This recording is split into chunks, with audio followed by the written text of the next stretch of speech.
Hi Earth Angels and Divine Beauties! Kamusta? Ito po si Divine Tarot 888 for your General Tagalog Tarot Reading Love Message para sa araw na to. Tingnan natin ang energies connected sa'yo ngayon. Kamusta kayo guys? Comment present para alam kong nanonood kayo. So, general reading, hindi po ito sa lahat magre-resonate kasi napaka-specific po ng message. Okay, so yung nasagap natin ngayon, una sa lahat, nakikita ko sa'yo, malaya ka at feeling mo ngayon gusto mo mapag-isa. Kayang-kaya mo ang sarili mo. Voids. Avoid rushing to fill voids with love. Seek inner fulfillment first. So, kailangan mo muna ayusin ang sarili mo, maging stable ka at huwag magmadali. Kailangan maging grounded ka muna at stable and steady. So, pareho yan sa love life mo at sa career mo. Individuality. Be wary of possessive partners. Maintain your individuality. So, ito nga, feeling mo kasi malaya ka, magaan yung pakiramdam mo. Samantala, may person naman dito na umaaligid.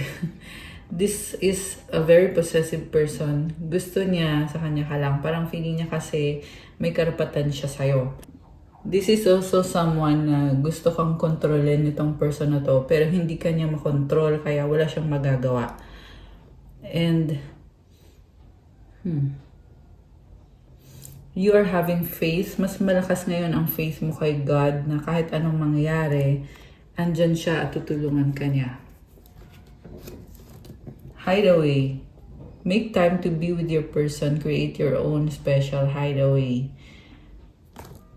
Pero I feel like mas gusto mo mag-isa. Okay? Samantalang may person naman na gustong makasama ka.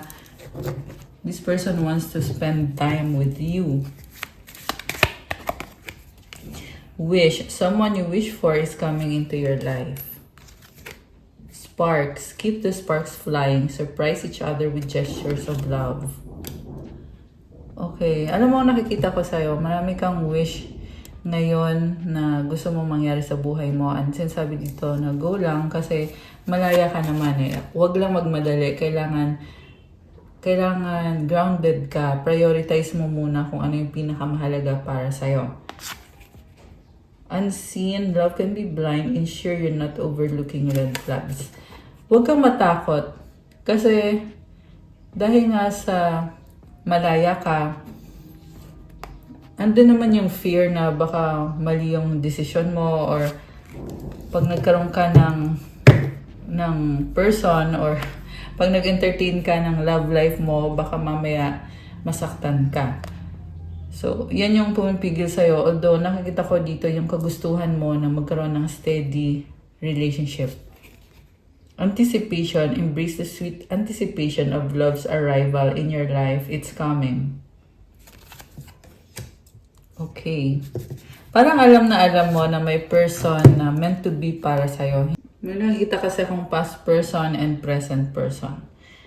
So, you're anticipating the new love. Closure. Not all connections are meant to be except closure. Falling fast. Love happens quickly but don't lose yourself in the process. So, ito na nga. Nagkaroon ng ending with the past person. So, ibig sabihin kung nagtatapos na yung cycle na yon, ready ka na ulit para sa bagong person. Okay. Pero, parang sinasabi din dito, hindi mo alam kung anong susunod na mangyayari. You are open for possibilities. Marami kasing posibilidad eh. So, hindi mo masasabi na kung ano yung gusto mo talagang mangyari. Kasi nagbabago din kasi over time. Magician. You have all the tools na kailangan mo. You are manifesting your dream life. Meron kang infinity symbol. Ibig sabihin, infinite yung blessings. Grabe, I love it. You are ready, sabi dito. 7 of Pentacles. At the same time, naghihintay ka. You want to be stable bago ka gumawa ng malaking mga hakbang. 8 of Cups. Again, andito yung pagtalikod mo. sinasabi lang dito na gusto mo munang mag-heal deep inside yung mga emosyon mo. Gusto mo munang i-heal yung sarili mo. Oh wow! Ace of Pentacles with the Four of Pentacles. So, may upgrade sa finances mo, pero parang natatakot kang lumevel up. Yan yung humahadlang sa'yo. May mga opportunity na hindi mo pinapansin or tinatalikuran mo. So, siguro buksan mo yung isip mo na wala namang masama kung magkaroon ng pagbabago or magbago yung mga desisyon mo, magbago yung landas mo. Basta para naman yan sa ikakabuti mo. Meron kasi dito natatakot mawalan or masyadong guarded. Pareho yan sa financial at sa love life. Dalawa kasing scenario yung nakikita ko. Actually, this is also kahit anong sitwasyon. Not necessarily na sa love life lang talaga or sa pera lang talaga. Pero yun yung nakikita ko na mas gusto mo na steady or stable ka muna. Pero may mabilis din na energy dito, Knight of Swords. And the Justice card. Ngayon sinasabi dito, you are strong. So ito na yung sinasabi ko na huwag kang matakot kasi kaya mo naman. Malalampasan mo naman yung mga challenges mo. King of Pentacles. So sa pera, nagiging wise at practical ka talaga ngayon. Medyo serious masyado. Parang hindi mo masyado ini-enjoy yung kung ano meron ka financially. Kasi mas gusto mo munang maging practical. Also, merong person din dito na willing sumuporta sa'yo financially. Okay. The Sun and the Two of Swords. May pagdadalong isip, may doubt. At the same time, naliliwanagan ka. Kailangan mo lang talagang balansehin. With the Justice card kanina, ito na nga kailangan mong balansehin. Hindi pwedeng magmadali, hindi din naman pwedeng masyadong mabagal. Sakto lang. Pero, I see happiness and positivity kasi andito yung Sun So, naliliwanagan ka. Seven of Wands. Palaban ka So, huwag kang mag-alinlangan, okay? You will be okay. Mukhang maraming tao sa paligid mo or maraming kang tinutulungan or maraming nakakakilala sa'yo. The World and the Ace of Cups. Oh, bagong simula, connected sa travel, connected sa mga tao na nasa paligid mo at this is also an ending and a new beginning. Pwede kang magkaroon ng bagong opportunity na sobrang positive. Ayan Ace of Cups. So, bagong-bago to. And King of Cups with the Eight of Wands. Merong pag-uusap. Okay, may travel, may pag-uusap, connected sa pangarap mo. Sobrang enjoy ka dito. May nakita din akong person na sobrang kanyang mahal, gusto kanyang makausap.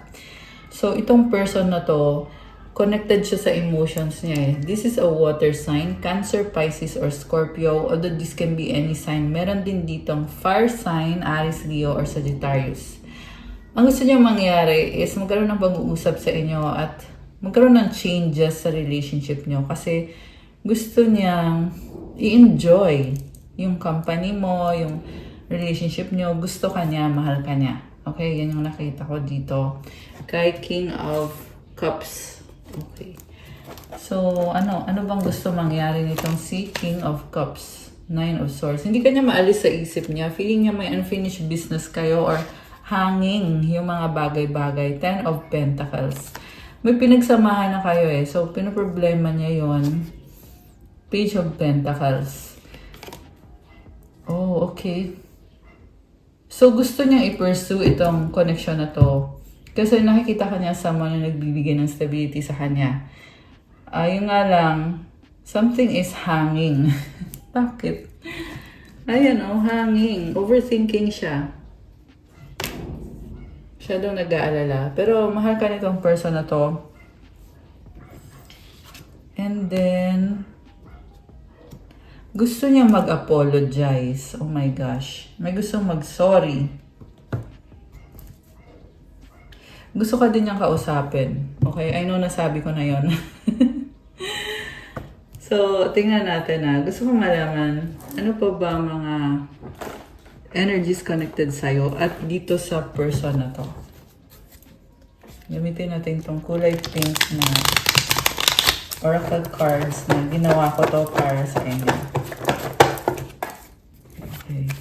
Ano ba mga nararamdaman or intention nitong person na to sa ating viewers? Mutual understanding. So, ayaw niyang aminin yung mga nararamdaman niya, pero gusto niyang makipag-usap sa'yo, pero ine-expect niya na alam mo na kung ano yung intention niya. Okay? Ganun yung nakikita ko dito. Single. So, mag-o-offer siya sa'yo ng yung sarili niya, i-offer niya. Kasi single daw siya. Okay? Oh my gosh. Ex, third party, past. So, meron pa tong someone sa past niya na part ng buhay niya. Kung single siya ngayon, connected pa siya dito sa third party, naging third party yan or naging past. Romance, passion. Okay, I see someone na gusto magkaroon ng maraming connection. Hindi siya monogamous, guys. This is a person na wala siyang pakialam sa commitment or talagang ayaw niyang mag-commit kasi single yung lumabas na card at romance and passion, yun lang yung intention niya. Okay? Selfish. Ayan, selfish to. Iniwan sa ere, hanging. Feeling niya, iniwan mo siya sa ere. Grabe. May nakita din ako dito na ikaw yung iniwan niya sa ere at nakatunganga ka, hindi mo alam kung anong gagawin mo. Kasi gusto mo din maging single pero nakapag-commit ka dito sa taong to. Pero selfish naman siya masyado. So ano ngayon ang gagawin mo? Ngayong iniwan ka lang sa ere. Okay, tingnan natin. Hurt healing. So kailangan mong mag-heal muna kasi nga realization to na akala mo siya na yung the one. Binigay mo naman sa kanya yung best mo kung anong pwede mo ibigay. Binigay mo naman pero it's not working out the way you thought or the way na in-expect mo. Ibig sabihin, ginamit lang niya yung... ginamit ka lang niya. Masaya lang siya na andyan ka pero walang commitment. Gusto niya single, mutual understanding lang. Kasi nga selfish itong person na to. Misunderstanding, nagtatampo. Oh, okay. So, meron naman dito na, oo, naging selfish siya sa'yo, pero nag-expect pa rin siya na kayo pa rin. Kaya, feeling niya, ikaw yung nang iwan sa kanya, kaya siya, parang siya pa yung nagtatampo dito Gusto niya sabihin sa'yo na misunderstanding lang lahat ng nangyari. Gusto niya, okay, decision and separation. Grabe, nalilito, confused. So, matapang din tong person na to Matigas, di ba? Sabi ko lang matapang Sabi dito, matigas ang ulo, stubborn.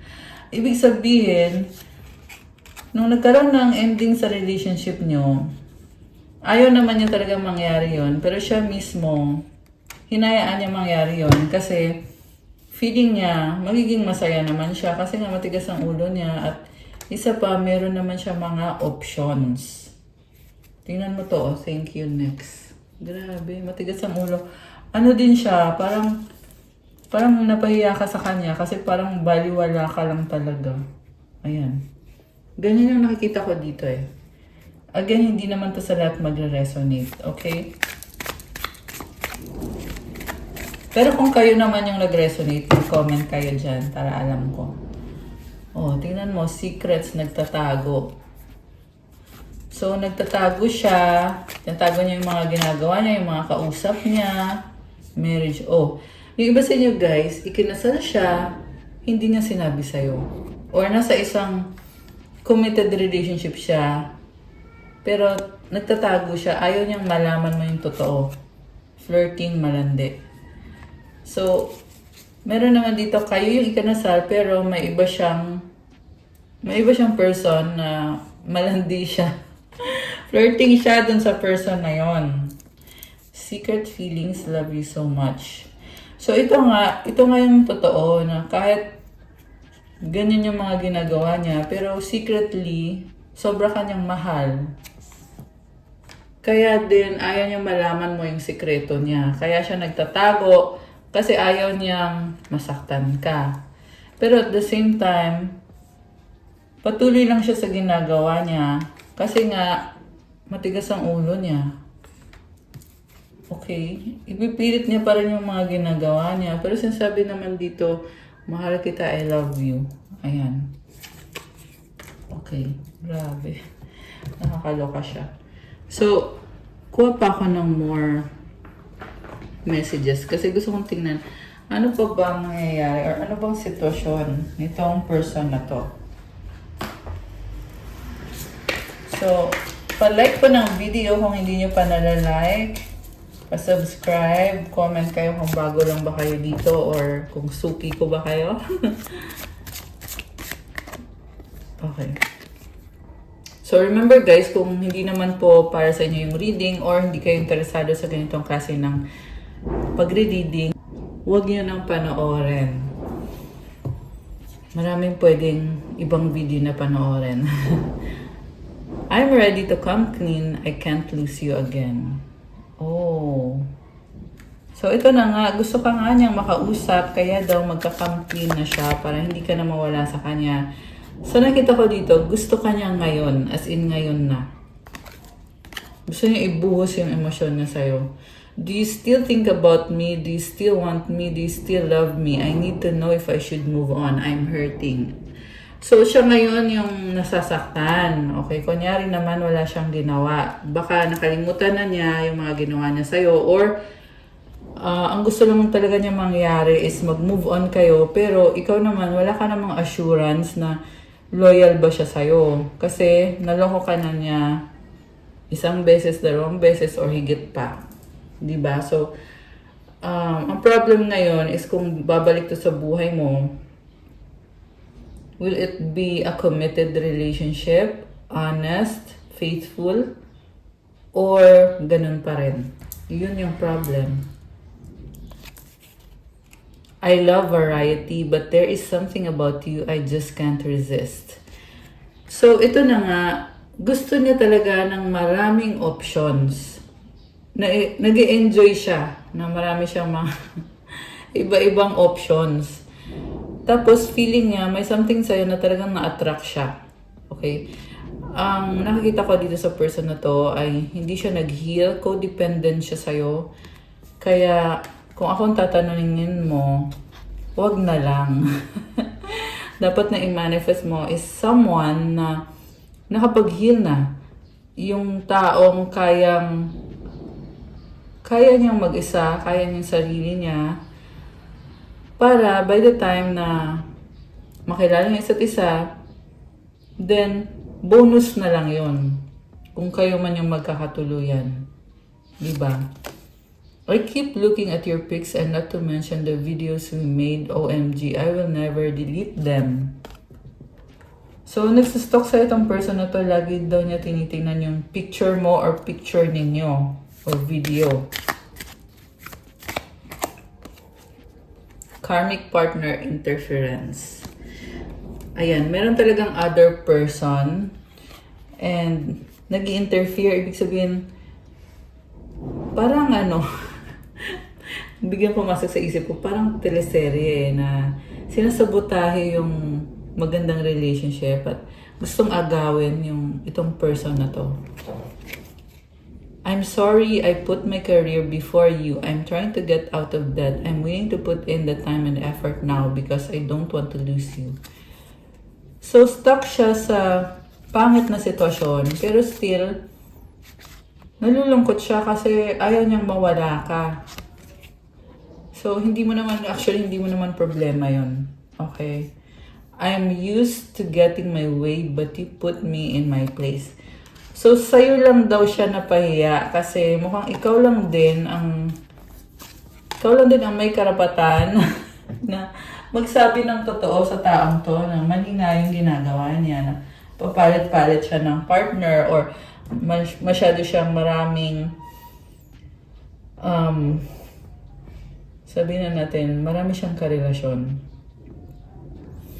So, sa'yo lang siya talaga natatauhan na mali nga yung ginagawa niya. I ghosted you because it was getting too intense. I don't let people in my life easily because I have trust issues. So, gusto niya kasi laro-laro lang eh. Kaya ayaw niya yung parang seryosong relationship. Ayaw niya ng ganon. Feeling niya intense kasi may naka-block kasi sa kanya eh, lalo na sa heart chakra niya. Parang tinutulak niya palayo yung ganong klase ng pagmamahal. Ayaw niya ng pure na emosyon. Hindi niya kaya. So, ayun guys, yung i-manifest niyo is someone na nakapag-heal na. Okay? Huwag yung masyadong selfish at may nakaharang, may boundaries talaga kasi ayaw niya maging vulnerable. Ayaw niya i-welcome yung pag-ibig or yung pagmamahal ng isang tao. Hindi niya kaya na magkaroon ng ganon sa buhay niya. So, wag na lang. Tsaka ginost ka lang naman ng taong to, diba? So, what's the point? Kung hindi naman siya permanently, hindi naman siya andyan para sa'yo. You need someone na through thick and thin. Di ba pag magpapakasal, meron vows? May vows kayo sa isa't isa na hindi nyo iiwan yung isa't isa. So, dapat hanapin mo is yung someone na ayun na nga. Na wife or husband material. Hindi yung hindi yung nag-explore lang at naglalaro lang. Oh, I miss making, I would do anything just to hold you again. Okay. So, hindi ko na binasa ng buo. Kaya na magbasa. Okay, feeling niya kasi, parang feeling niya karapatan niya na magkaroon ng relationship with you. Ayun, ganun yung nakakita ko dito sa taong to. So, huwag ka na magdala sa ganyang klase ng tao. Alright? Yeah, unfortunately, hindi maganda yung pero at least narinig mo yung totoo, di ba? Kasi realidad naman to eh. Ganyan nga yung iniisip at nararamdaman nitong taong to. I need to hold back my true feelings for you. Childhood trauma. Okay, so nag-hold back siya. Hindi niya sinasabing totoo niyang feelings. I don't want to be who I used to be. You deserve better. Alam naman niya sa sarili niya na hindi siya yung deserve mo. Alam naman din pala niya. Okay. I cry at night. I don't know where to start. Grabe, emotional. The passion I feel is overwhelming. I don't know how to handle this. Alam mo niya, nakikita ko sa person na to, siya mismo nalilito siya eh. Kasi matigas ang ulo niya, pero at the same time, iyak siya ng iyak. Kasi hindi siya masaya. Hindi siya masaya na hindi to nag-work out. Painful memories. Ayan o, nasasaktan siya. Nakita ko, ikaw din, sinaktan ka kasi nitong taong to. Ikaw naman yung pinaiyak niya. Pero mukhang bumabaliktad ngayon. I feel lonely. Ayan o. Siya ngayon yung nawalan. Grabe. Don't wait for me, please. Grabe naman to. Ito pa. The way I have treated you was wrong. Okay. So, may realization siya at gusto ka pa rin niya, mahal ka pa rin niya. Okay?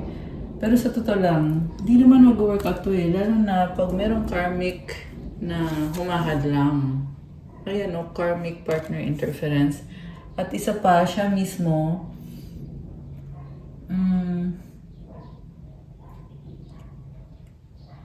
natitempt siya or nahayaan yung sarili niya na gumawa ng mga bagay na hindi healthy para sa'yo sa relationship ninyo.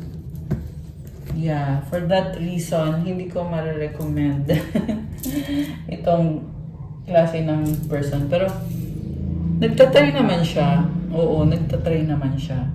So, siguro dun ka din napapaisip kasi nakikita mo na somehow nagtatry itong person na to. Kaso lang, hindi pa niya ma-overcome eh. So, tingnan natin na kasi depende pa rin talaga yan. Pwede naman siya magbago anytime. Pero hindi ko naman sinasabi na dapat umasa ka na magbago tong taong to. Pero kasi, di din naman natin alam kung anong susunod. Yun nga lang sa ngayon, ito nga, ganito nga siya. Pero nagsisisi siya. Kasi alam naman niya na mali yung ginawa niya sa'yo. The way I have treated you was wrong. O, diba? So, ngayon tingnan ko. Okay. Ano magiging past, present, and future mo with this person?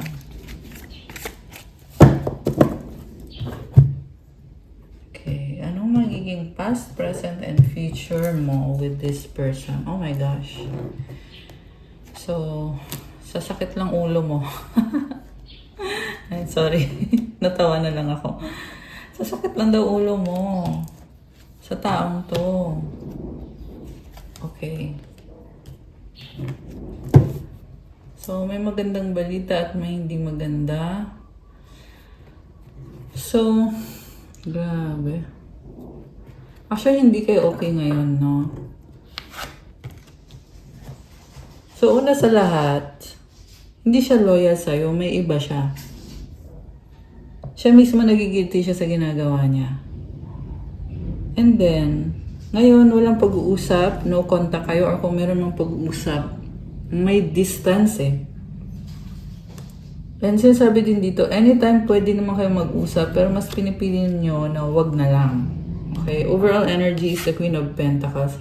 This is someone na codependent.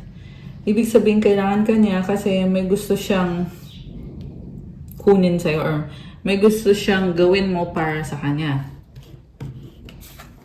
So, nakikita ko, ibablock mo tong person na to. Dati, minahal ka niya. Ngayon, well, sa totoo lang, mahal ka pa rin naman niya. Yung nga lang, more on obsession yung nakikita ko dito, na obsess siya sa'yo. And like I said, meron din kasing iba. May lumalabas dito na may iba siyang kadil na karmic person na mukhang connected yung finances nila. Okay. Pwede kasi yan, may pamilya siya or may anak siya sa iba, kaya ganon yung sitwasyon. And then, parang selfish siya sa'yo. Ayaw niya mapunta sa iba. Yun yung tingin niya sa'yo na nasa iba yung attention mo, hindi sa kanya. So, it's possible also na nagpapapansin siya sa'yo. Kasi nga may obsession eh. I mean, na-obsess siya sa'yo. Ganon yung nakita ko dito. So, Justice and the Four of Cups. So, sinasabi dito na hindi pa siya tapos sa'yo at gusto niya pa rin ilaban to kasi nga hindi siya masaya sa kung anong nangyayari ngayon or kung nawala ka sa buhay niya kasi mukhang binlock mo to or meron boundaries eh. Ayan o, may nakaharang na parang sinasabi mo hanggang dyan ka lang, hindi ka na pwede lumampas dito sa boundaries na to. At hindi siya masaya sa ganon. Kaya gusto niyang itama. Okay. Also, may nakita ko dito sa na nasi-stress kasi may mga nangyari na hindi maganda. So, pwedeng ikaw to, pwede din namang siya to, pwedeng baliktad, roles can be reversed. And sinasabi dito na kung sino man to nasagot natin na, kung ikaw man to, sinasabi dito na strong ka, kaya mo malampasan to, temporary setback lang to.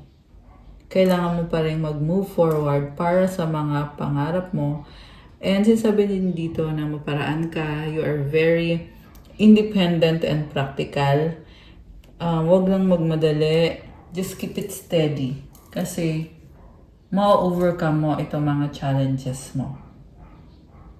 And I see a new beginning para sa'yo na nagkakaroon ka ng clarity. Ace of Swords. Ayan, naliliwanagan ka.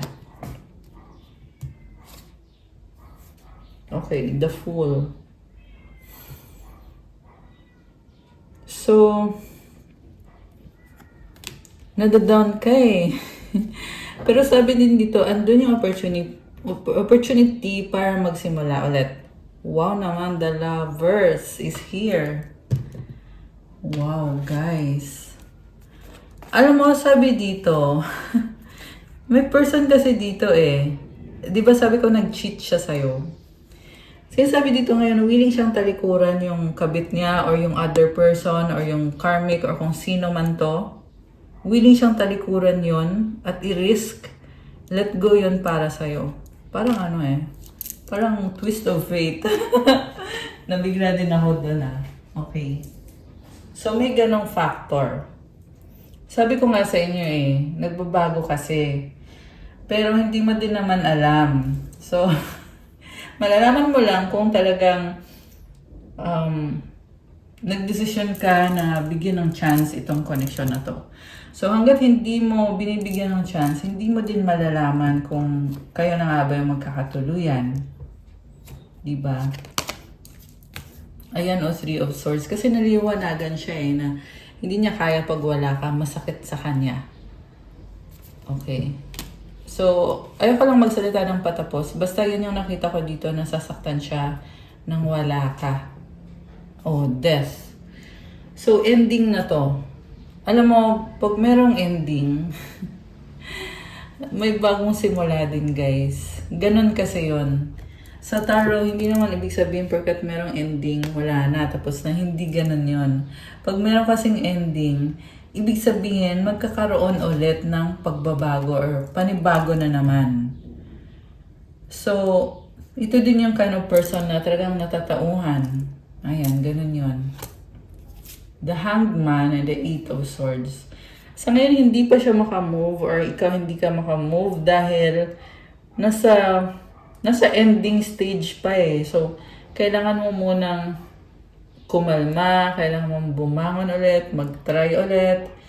At kung sino man tong nakakaranas ng mga challenges and mga problems, kailangan mo ding kumilos para ma-overcome mo to. So, it's a possibility. It's bound to happen na malalampasan mo itong mga challenges na to kung ikaw nga to. High Priestess and the Two of Cups. Alam mo, meron talagang nakikita kang sumasabotahe dito na third party. Pero at the same time, nakikita ka niya as someone na sobra siyang nirespeto ka niya. Okay? Pero hindi niya mabasa ang isip mo. Ibig sabihin, risk din yun para sa kanya pag nagdesisyon nga itong taong to na i-pursue nga yung relationship ninyo. It's a risk kasi hindi niya mahulaan kung anong susunod na gagawin mo. Hindi niya mabasa ang utak mo. So, ibig sabihin, pag ganon, kailangan niya ding ayusin yung sarili niya, ayusin yung buhay niya. Kasi anytime, pwede mo siyang iwanan sa ere. Three of Wands. Two of Wands. Grabe naman to. Ayan guys, so full of romance talaga yung nakikita ko dito sa person na to. Gusto kanya ngayon kausapin, gusto mag-sorry sa'yo. Pero like I said, ayoko magsalita ng patapos kasi hindi natin alam, marami kasing posibilidad. We also have the Seven of Cups and the Wheel of the Year. Marami namang opportunity for expansion, growth, and maraming blessings din. Four of Pentacles, the Hermit, and the High Priest. Wow naman. So, I see someone na mataas ang ambisyon, mataas ang pangarap, pero sobrang kalmado lang, hindi nagmamadali. Ayan, so good luck sa inyo guys. Yun yung mga nakita ko mga energies. Pwede din yung baliktad or pwedeng dalawa kayo nitong person na to. Ganun yung energy na hindi minamadali yung mga bagay-bagay. Pero eventually, papasok yung mga blessings. So, ngayon naman, alamin natin ang mga mensahe galing sa mga angels mo kung anong dapat mo marinig at malaman ngayon. Okay, alisin ko muna to, guys. O, diba? Ang galing. Nawala agad. So, ito na, guys. Mga dapat mo marinig ngayon, mga mensahe galing sa mga angels mo. Mga blessings na paparating. Tingnan natin. Mga mensahe. Okay. Deep breathing. Okay, kailangan mo mag-meditate. Kasi yung deep breathing, healing yan. So, kailangan mo yung gawin, kung pwede, every day. Every day is the best talaga. 11. This is about stability and solid foundation, celebration, balance. Okay, nice. I love it. Spirit guides are with you. Oh, wow! Money, money, money! Comment, claim money, money, money. So, you attract this beautiful energy. Ayun naman pala eh.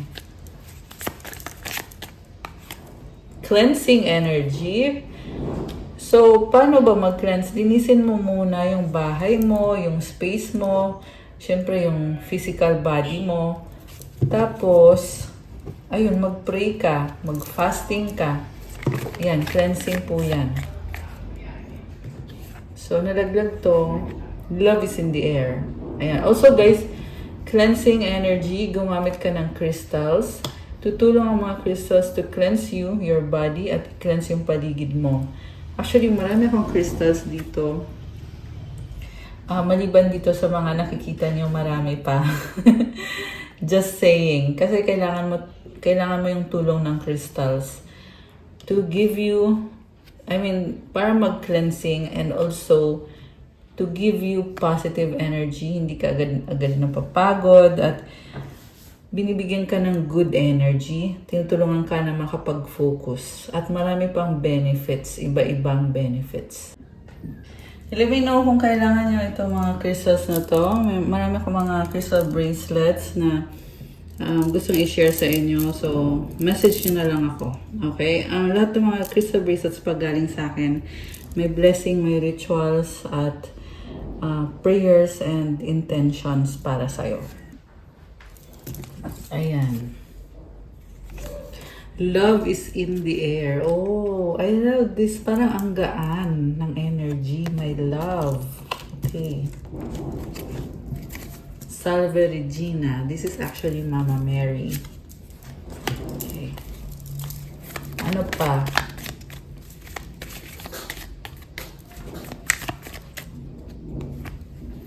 Oh, marami masyado.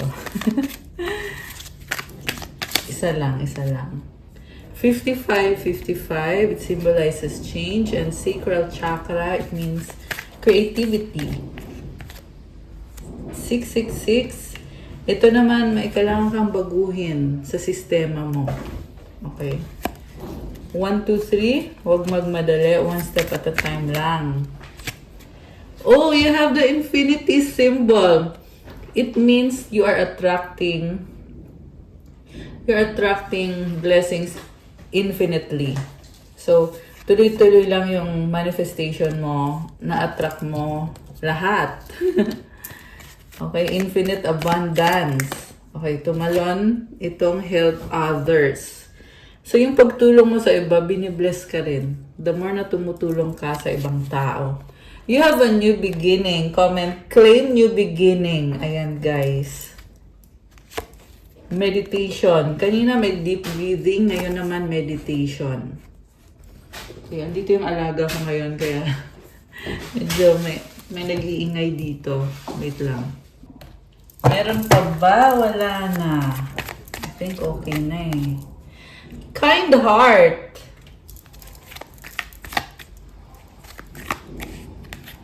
Soulmate ancestors. Okay. Healing energy. The universe has your back. Comment, the universe has my back. Lagi kang sinusuportahan anuman ang mangyari. Tandaan mo yan. Detox. may kailangan kang alisin. Okay? May kailangan kang i-cleanse sa sarili mo. Kasi may papasok na blessing. You are a spiritual warrior. Siguro nga, nagsastruggle ka ngayon. So, this is your confirmation. You are a spiritual warrior. Yung mga pagsubok na pinagdadaanan mo, kailangan mangyari yan kasi binibless ka.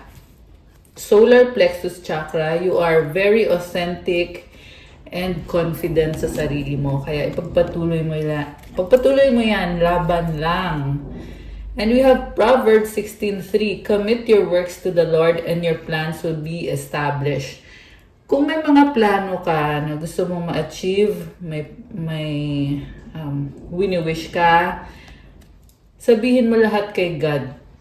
Kasi tutulungan ka niya, magaganap yung mga pinaplano mo, mangyayari yan. Basta i-commit mo lahat ng ginagawa mo, susuportahan ka niya. Okay. Success and ancestors. Oh my gosh, talagang tinutulungan ka ng ancestors mo. Divine timing. Unicorn, life purpose. Wow, guys. So, ngayon parang chill ka lang muna. Kasi maraming blessings. And steady lang yung pag-attract mo ng mga blessings. You have this infinity symbol, di ba? Gampanan mo lang yung life purpose mo. Tumulong ka sa ibang mga tao at mag-meditate. Kasi you are on the right track naman. At ito na yung bagong simula para sa'yo. Anong sagot sa wish mo? Tingnan natin. Isipin nyo ngayon yung wish nyo, guys. Isang wish. Uy, tumalon. Okay, balik ko muna. Nakita ko yung sagot eh. Okay. Okay, ano ba yan? Tumatalon is the same card. Pero, ito, yan. Ito naman kung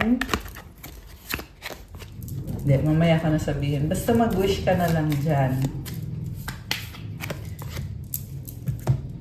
At ito naman yung sa advice.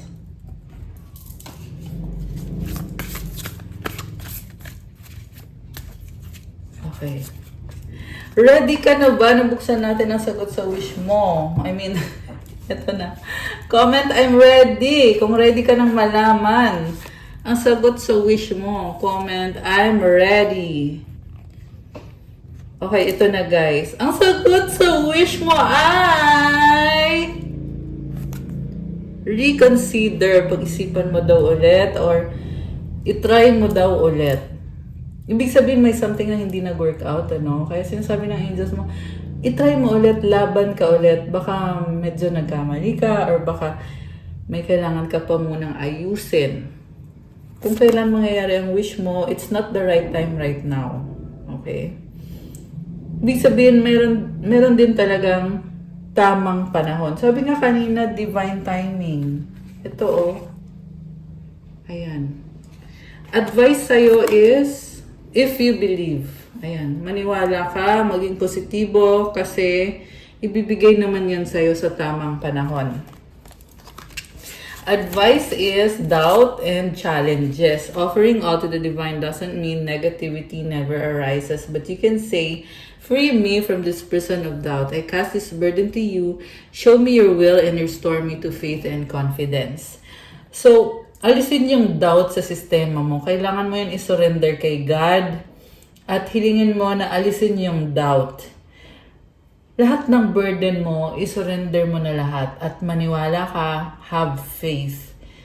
Meron ang Bible verse na pag nagpe-pray ka, isurrender mo lahat kay God kung meron kang hinihiling at i-claim mo na natanggap mo na kasi ibibigay niya yan.